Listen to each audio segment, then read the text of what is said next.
na ako'y nailabay sa akong newsfeed ba sa TikTok kanang si Mr. Flashlight 2.0 naluoy kay ko sa iyahang anak kay iyahang anak is gusto ra maglantaw og TV sa ilang silingan, and what happened was gipagawas yung anak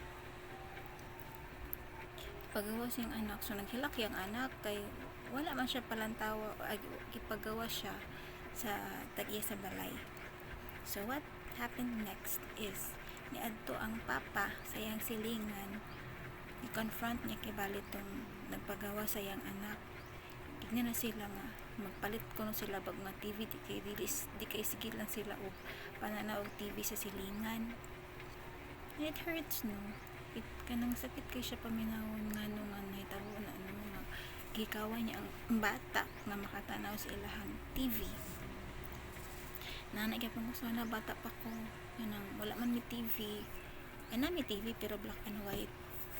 Tanaw ko silingan ni colored man ang TV nga daghan man channel nga makuha sa ilang TV. Ang nahitabo kay gisiraan may portahan. Gisiraan may portahan sa silingan, so wala makita sa TV. Dito na pod mi sa bintana naglantaw.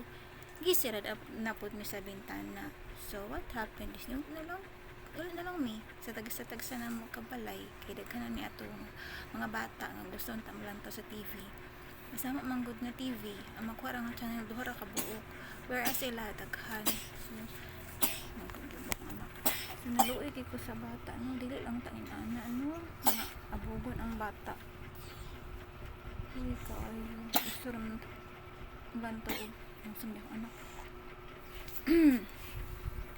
Gusto ra man ang lantaw og TV ang bata. Uy kaayo bilang tak mo ano ayok nga magka-TV na sila. Itong mag-ama si Mr. Flashlight 2.0 iyang account sa TikTok, I hope so ka-TV na sila, no? Luoy kayo ang bata, no?